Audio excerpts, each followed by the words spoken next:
how are we going to apply yung practicing godly silence? Sa James 1:19, ang sabi doon, be quick to listen, be slow to speak, and be slow to anger.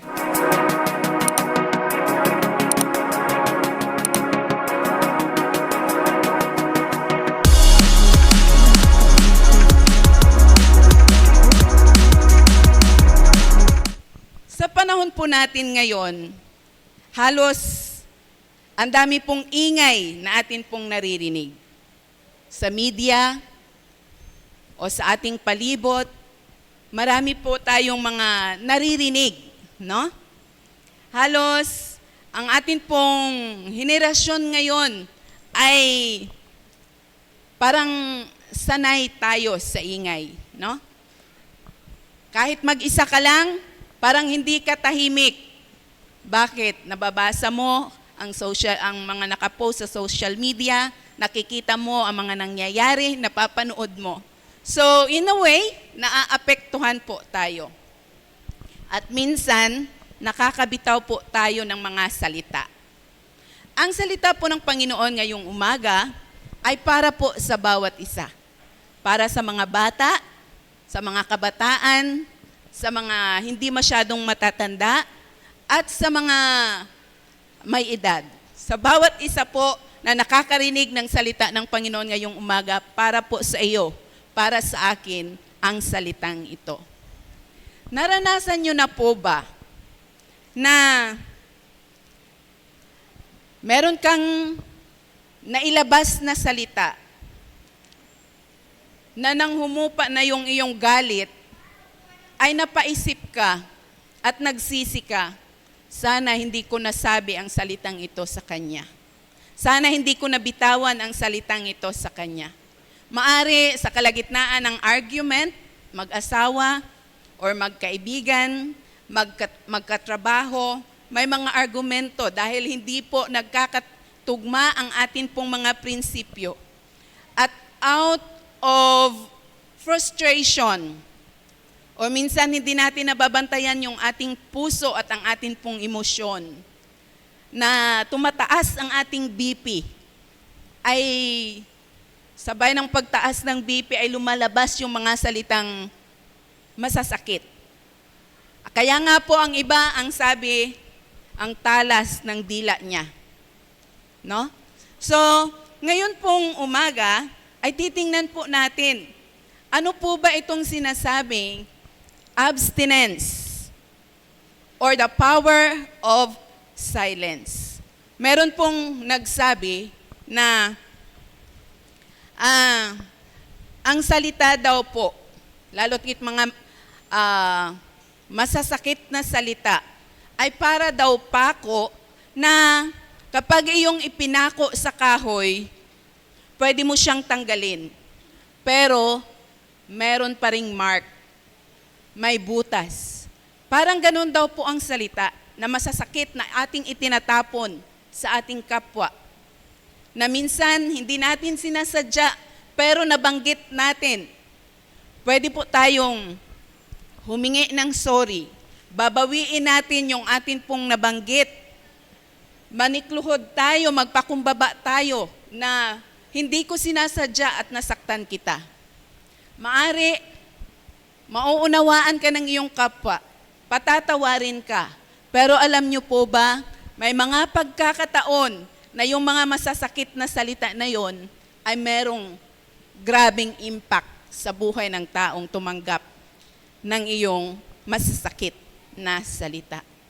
So, ganito po kamakapangyarihan ang words. Sabi nga, words have power. No?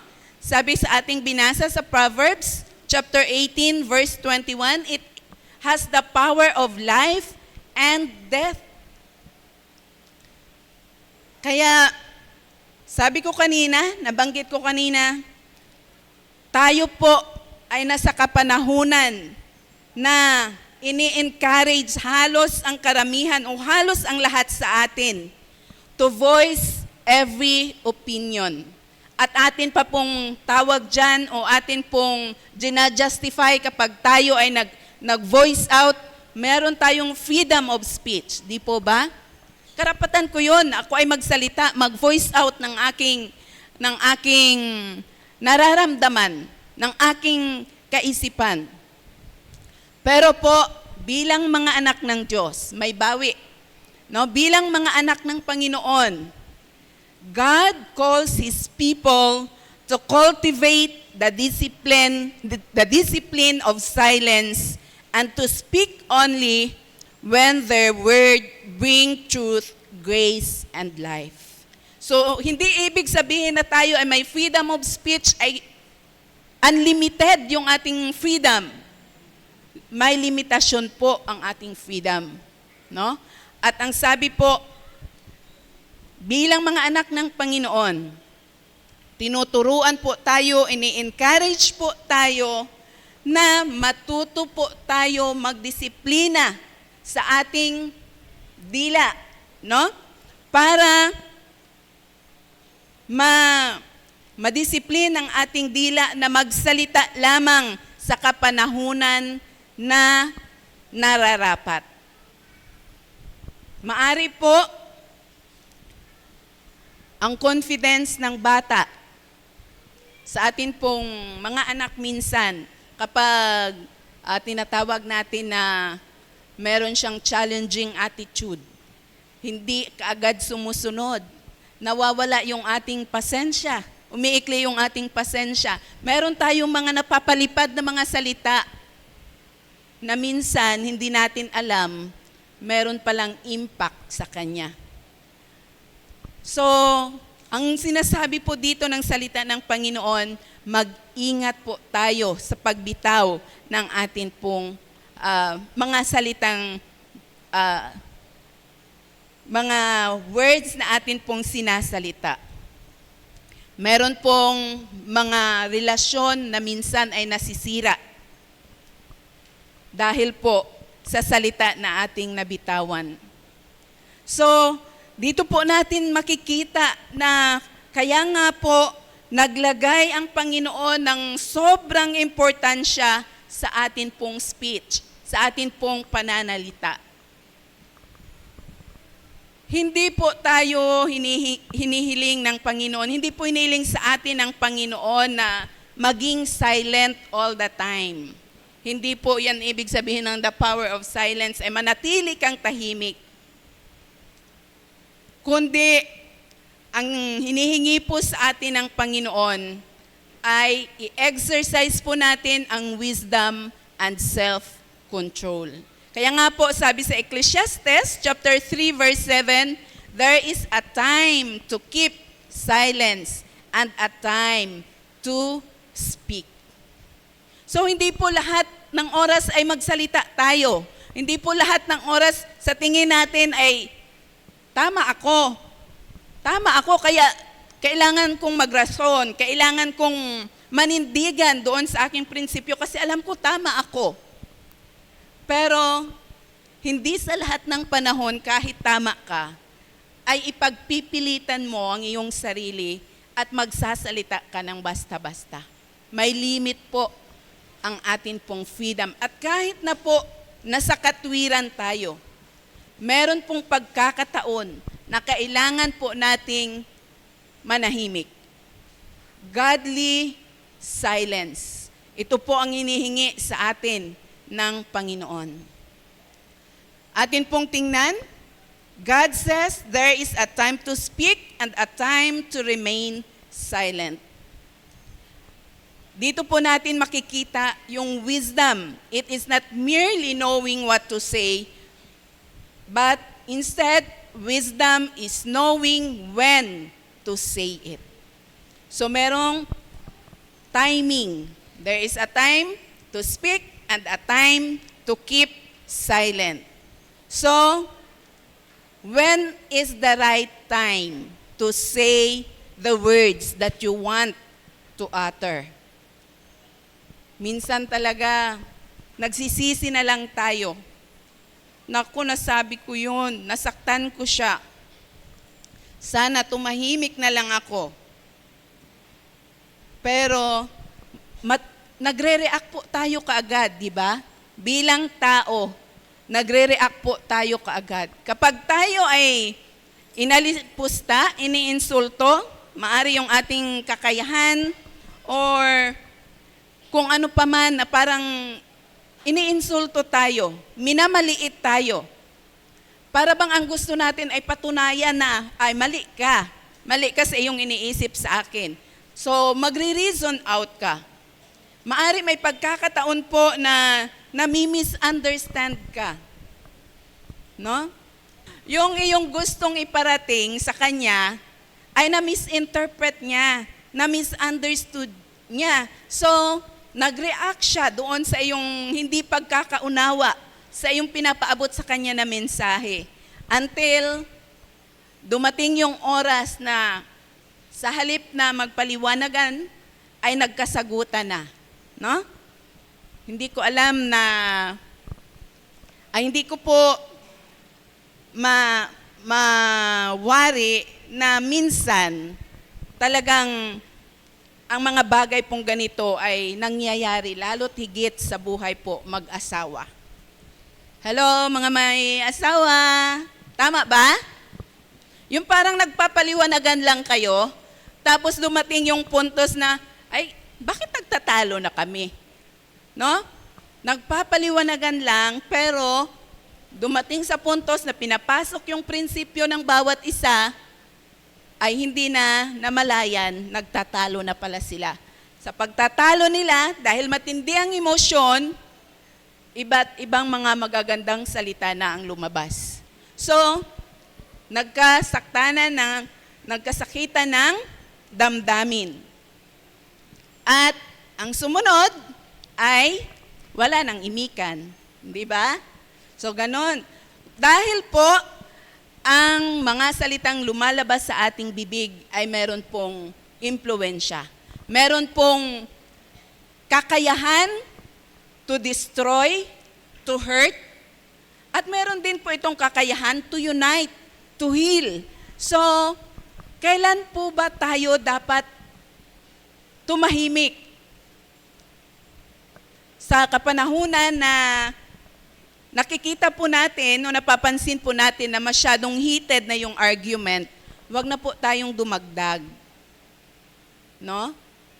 I-pacify na lamang po natin. O kaya kung wala kang masabing maganda, palagi ko po itong naririnig, kung wala kang masabing maganda, tumahimik ka na lang. O sa social media, ang sabi doon, kung wala kang opinion o comment na maganda, wag ka nang mag-post, wag ka nang magko-comment, no? So, kasi ang culture po natin sa ngayon, para bang kung sino yung may last say, siya ang panalo. Parang ganun po, no? Sasagutan. Sasabihin, pag nag-reason out, nag-diskusyon. So, yung isa ay hindi talaga palulupig. At sa pagtatalo, ay maaring sabihin na, ay nagrason talaga ako, nagsabat talaga ako, masiling tong isa. Pag sabi, pagsabat na ako, ay araman sida kaingaw. Di ba, may mga ganong term, di ba? Parang sa tingin natin, mas mataas ang posisyon o kaalaman o kagalingan ng isa kung sino yung may last say. Pero sa mga Kristiyano po, ang turo po sa atin ng Panginoon ay, at pinapaalala po niya sa atin, ang atin pong dila ay may kapangyarihan. So, kung may kapangyarihan ang atin pong mga dila, napansin niyo po ba, ang ating dila ay nababantayan o napapaligiran ng ngipin. Pagkatapos ng ngipin, meron pa uling gwardya ang ating bibig. So, parang dapat talaga higpitan natin ang pagbantay sa ating dila, no? Hindi basta-basta pala dapat nagamitin ang ating dila sa mga salita. Kaya sa mga salitang nakakasakit, nakakasira, nakaka-downgrade, or minsan hindi po natin alam ang pinagdadaanan ng isang tao, At dahil sa kanyang mga actuations, minsan na-judge natin, ay asa kinasida tuyar? Pay, buko bagay sa ida profesyon. Diba? May mga ganon. Pero hindi natin alam ang pinagdadaanan ng isang tao bilang isang Kristiyano, tinuturuan po tayo ng Panginoon.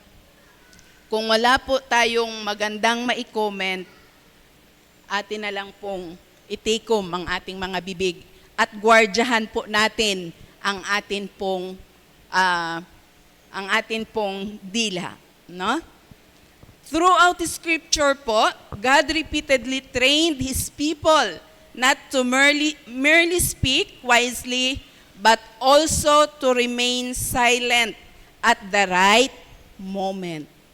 So, kinakailangan po talaga nating minsan ay tumahimik na lamang. Kahit pa po meron tayong pinaglalaban.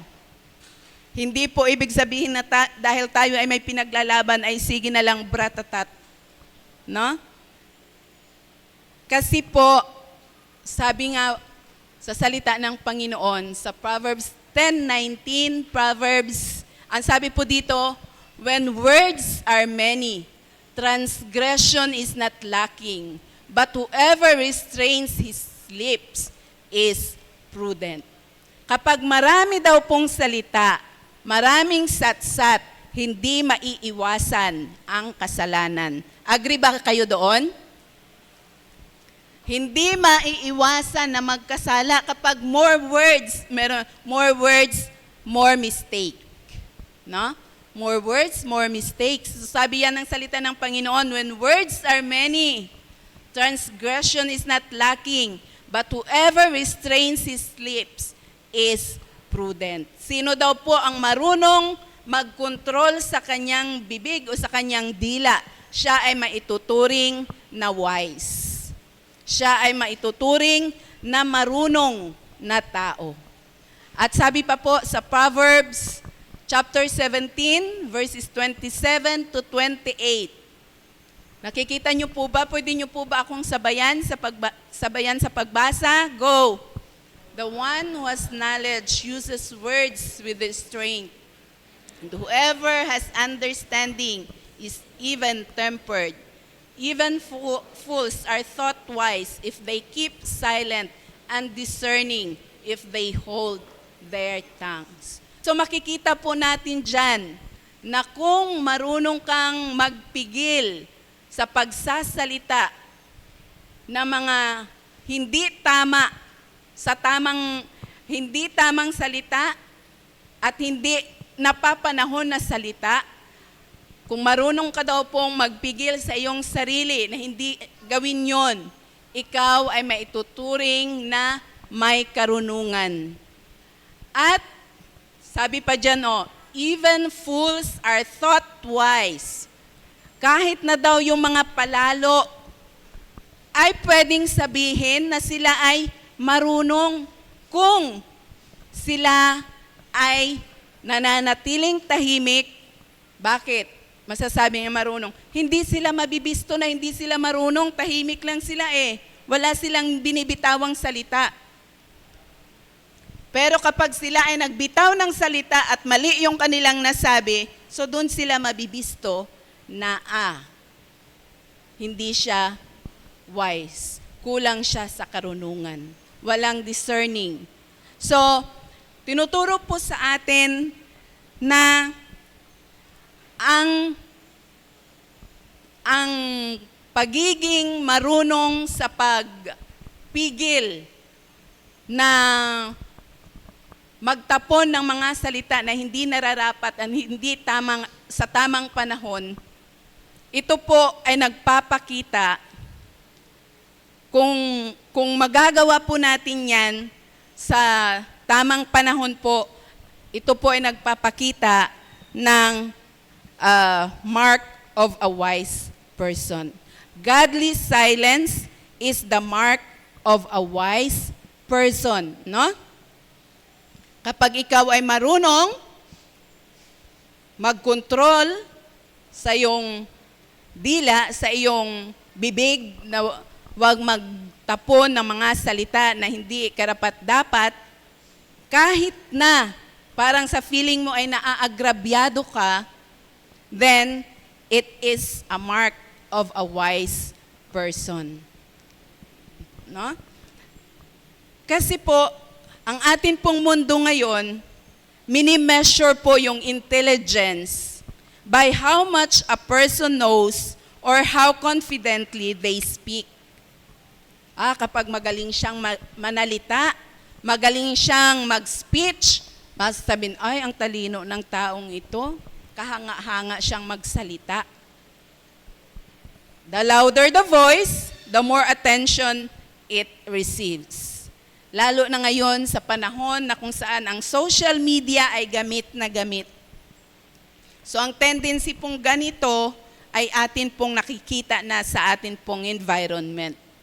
At kapag hindi ka po nakarespond kaagad-agad or nakakomment doon sa social media at hindi mo na idepende ang inyong opinion, para kang napipressure.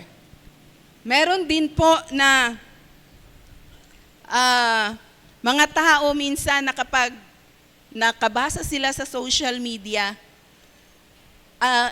ito pong godly silence is not only through words sa pagsasalita, kundi even po sa pag-post natin sa social media, sa pag-comment natin sa social media, isipin po natin palagi na ang iyong nire-represent bilang anak ng Diyos ay si Kristo. So kung ikaw ay nagpo-post, nagko-comment, bago mo po gawin yon, isipin muna mabuti. Itong gagawin ko ba ay nakaka-glorify sa Panginoon? Itong iko-comment ko ba ay makakatulong? Or mapupulaan ba ako bilang anak ng Panginoon?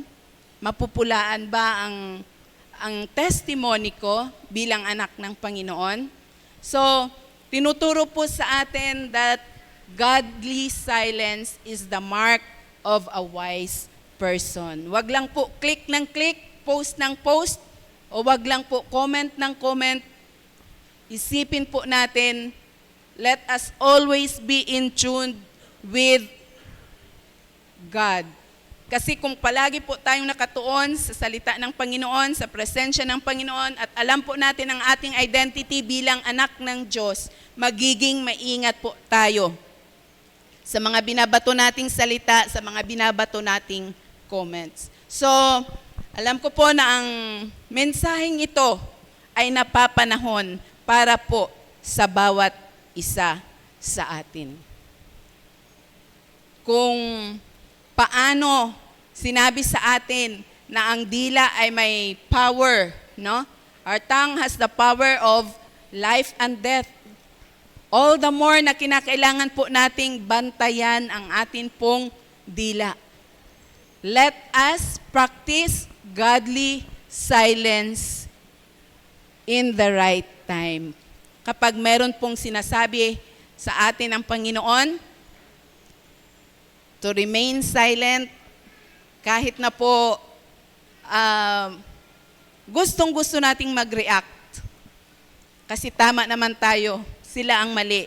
Halimbawang ganon sa ganong sitwasyon. Pero even Jesus Christ, nung siya po ay iniinsulto, nung siya po ay tinatanong by the magistrates, even by Pontius Pilate, tinanong siya, totoo ba ang mga akusasyon sa iyo?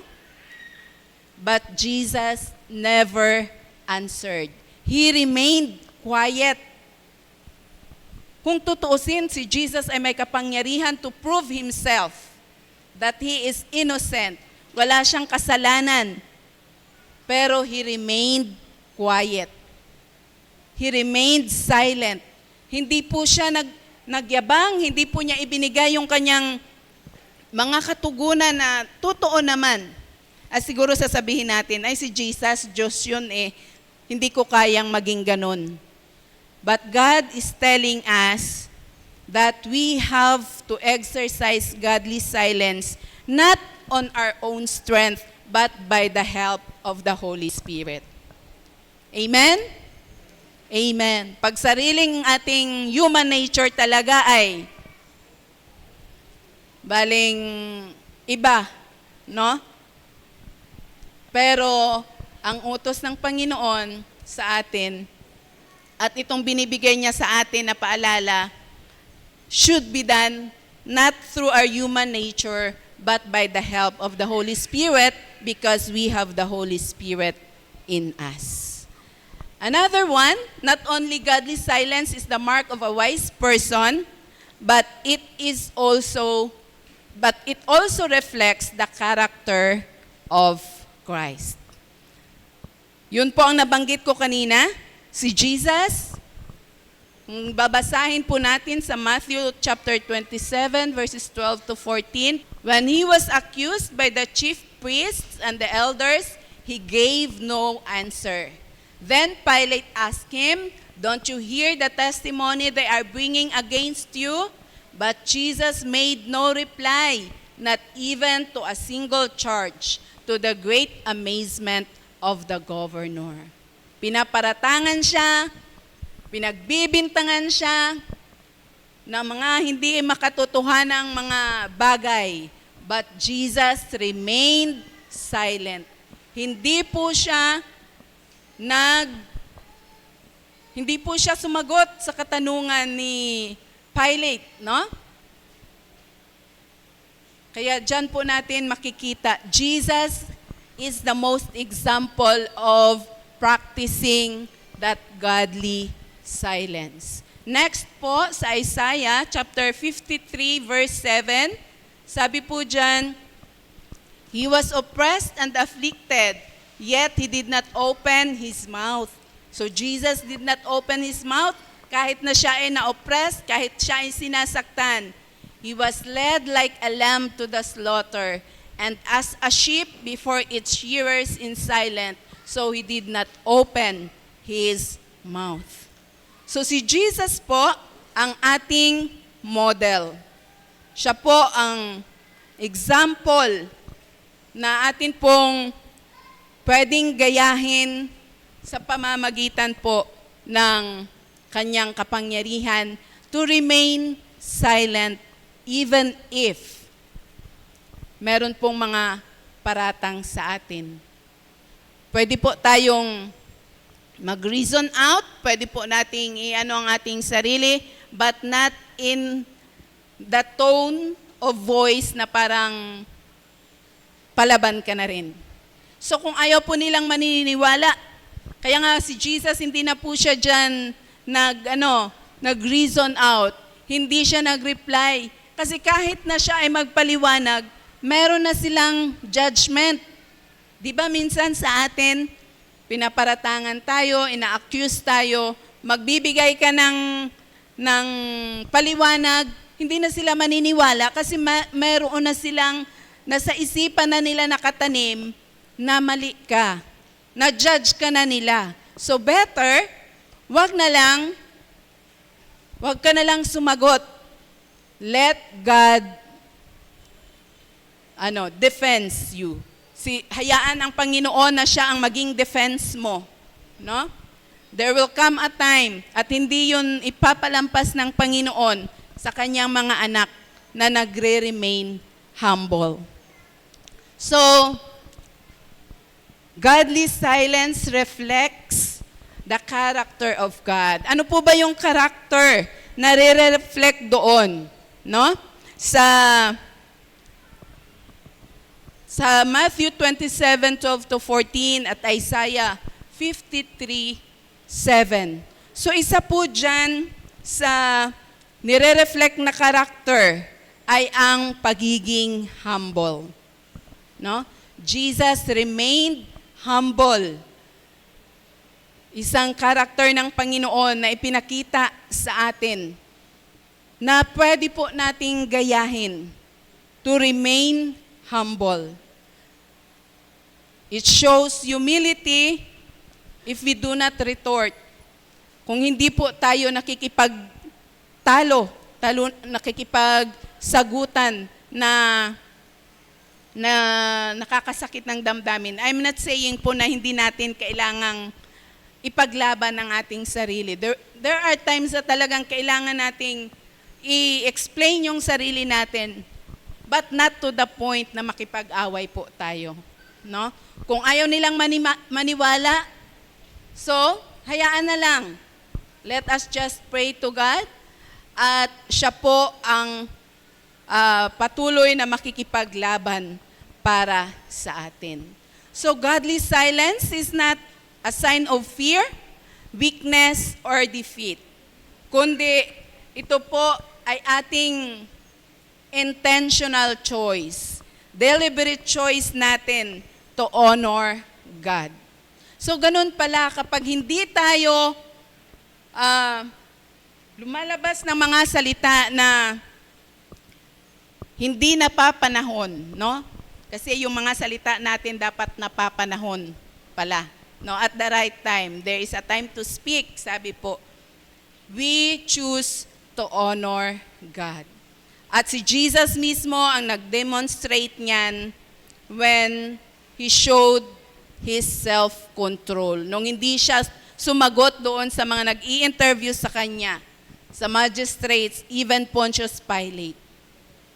So makikita po natin yung Kanyang humility. Sabi nga po sa Philippians chapter 2 verse 8, being found in an appearance as a man, he humbled himself by becoming obedient to death. So next po ay self-control. Ang godly character na maire-reflect po natin na character ni Christ is self-control. So, nabanggit po natin kanina, si Jesus ay hindi po nakipagtalo sa kanila. Kaya po ba natin i-practice yon, yung self-control? Parang mahirap, no? Pero with God, sa atin po ay alam ko pong kaya po natin. And meron pong mga benefits ang pag-practice po ng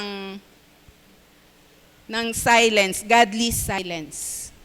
Ang una po sa benefit ng godly silence is it prevents us from sin. Godly silence prevents us from sin. Sabi po sa James chapter 1 verse 19. Okay, diyan po muna sa Proverbs 10:19.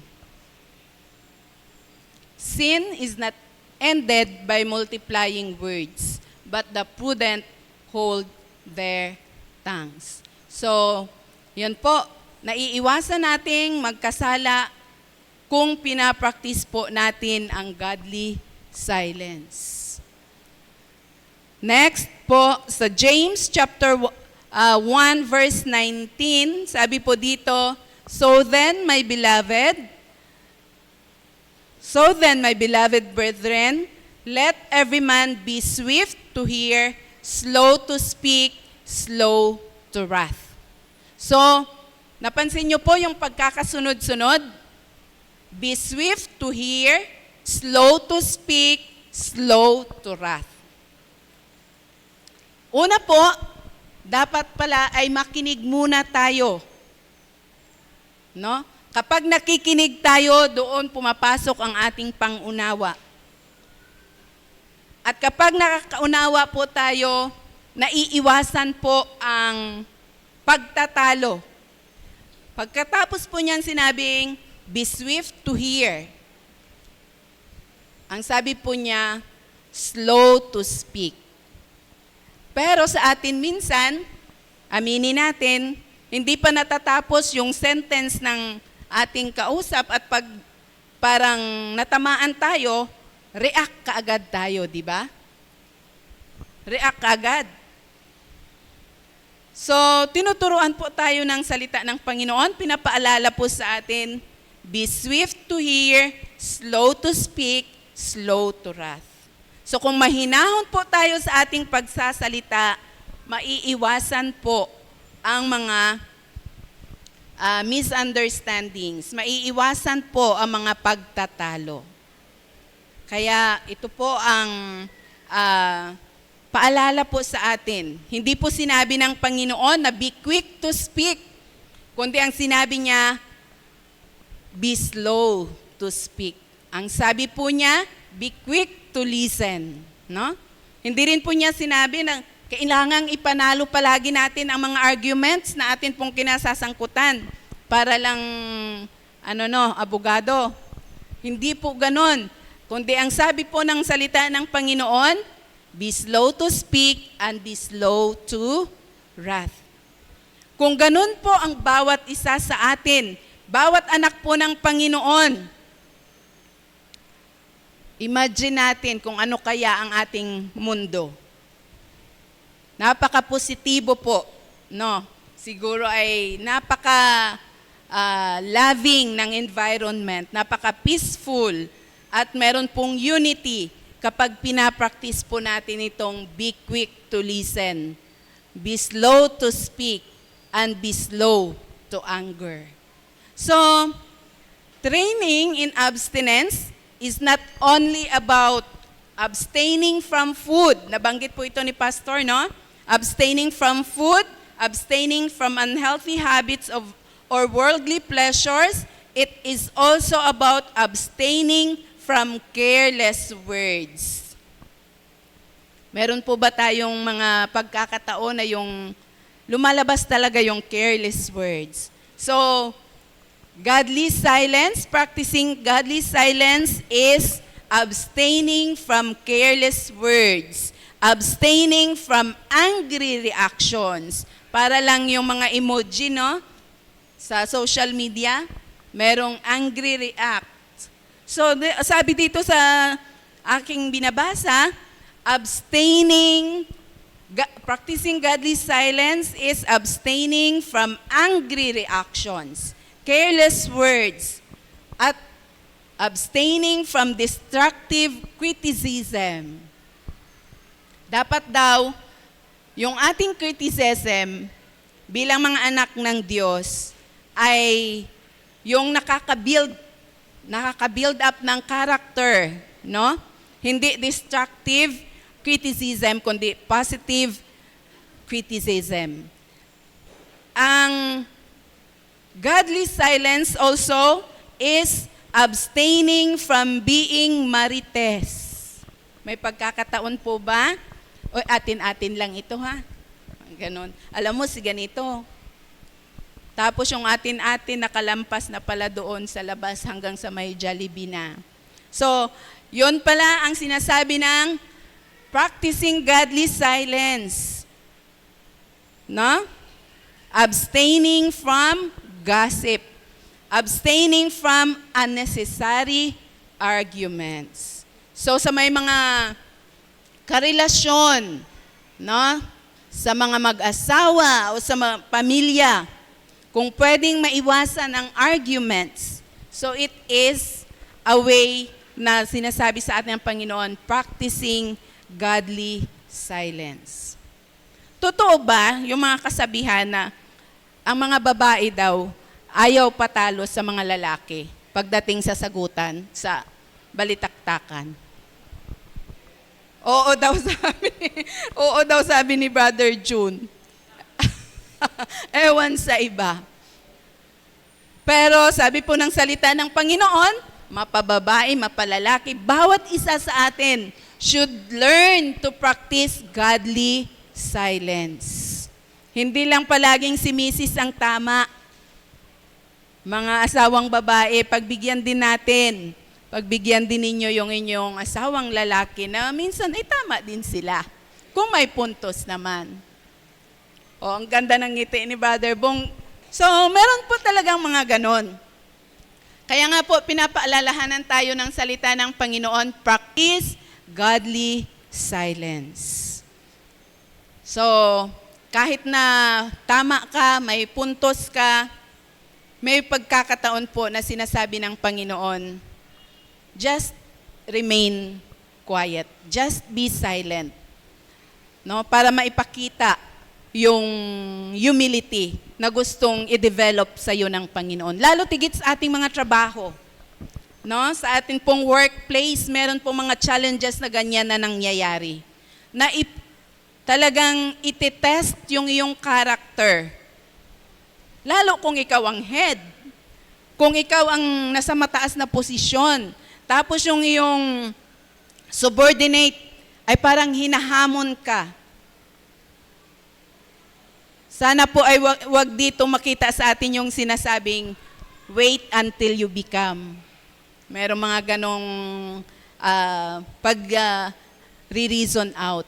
Sa atin po bilang mga anak ng Kristiyano, hanggat pwede po nating i-practice ang humility to glorify God, yan po ang tinuturo sa atin ng Panginoon. No? So, godly silence gives us wisdom before we respond. And next po, godly silence protects relationship and opens door to forgiveness. Alam ko pong familiar kayo sa kwento ni Joseph.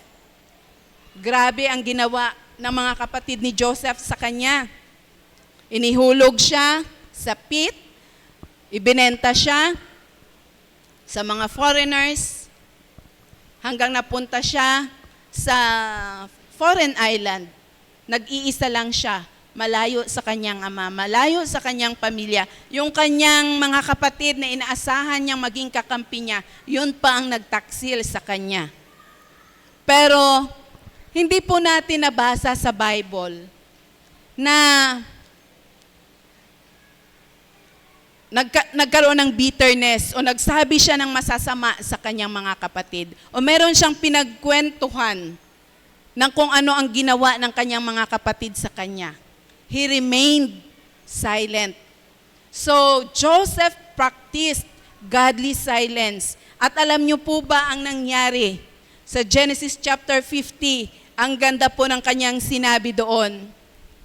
You meant evil, but God meant it for good.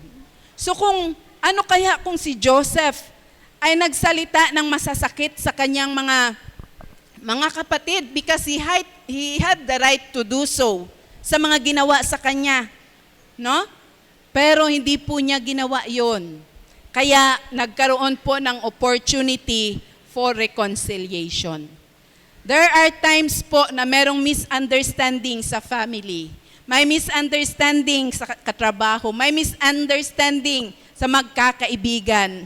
But let us practice godly silence po upang sa ganon, ma-restore ang relationship at magkaroon po ng opportunity for forgiveness. So ano po ba? How are we going to apply yung practicing godly silence? Sa James 1:19, ang sabi doon, be quick to listen, be slow to speak, and be slow to anger. Sa atin pong closing, pwede po bang basahin natin lahat ang Psalm chapter 141 verse 3. Everybody go. Set a guard over my mouth, Lord. Keep watch over the door of my lips. Nawa po yan ang ating maging panalangin bago lumabas po sa iglesyang ito, hindi lamang sa paglabas natin sa iglesyang ito, kundi sa araw-araw upang maiwasan po natin na makasira ng confidence ng bata, upang maiwasan po natin na makasira ng relasyon, upang maiwasan po natin to insult or downgrade anyone. Let this be our prayer. Set a guard, O Lord, over my mouth. Keep watch over the door of my lips. Tayo po ay manalangin. Thank you, Lord. Hallelujah. Ama naming banal, kami po ay minsan pa nagpapakumbaba sa inyong presensya. Nagpapasalamat po kami, Panginoon, sa katotohanan ng inyong mga salita. At kami ay humihingi ng kapatawaran sa mga panahon, Panginoon, na kami ay nakabibitaw ng hindi magagandang salita sa aming kapwa. Maari out of frustration, maari out of anger. Hindi namin nabantayan ang aming emosyon, hindi namin nabantayan ang aming puso. Forgive us, O God. Salamat sapagkat sa umagang ito, pinapaalalahanan niyo po kami, Panginoon, na i-practice ang godly silence. Dahil sa pamamagitan nito, O Diyos, naiiwasan namin ang pagkakasala. I-practice ang godly silence sapagkat sa pamamagitan ng paggawa namin ito, O Diyos, amin pong nagagaya ang inyo pong character. Nare-reflect po namin ang inyong humility. Nare-reflect po namin ang iyong self-control. Kaya, Panginoon, ang amin pong dalangin, gaya ng sinabi po ng inyong mga salita sa Psalm 141 verse 3, tulungan niyo po kami, Panginoon, to set guard over our mouth, Panginoon. Tulungan niyo po kaming maging mapagbantay sa amin pong mga sinasabi. Let it be, Father, that our tongue will speak life and we will not give in to speak death, Panginoon. Bless our tongue, bless our mouth, Father God, to glorify your holy name. Saan man kami tumungo, saan man kami pumunta, maaring sa amin pong work, sa amin po, Panginoong mga ginagawa araw-araw.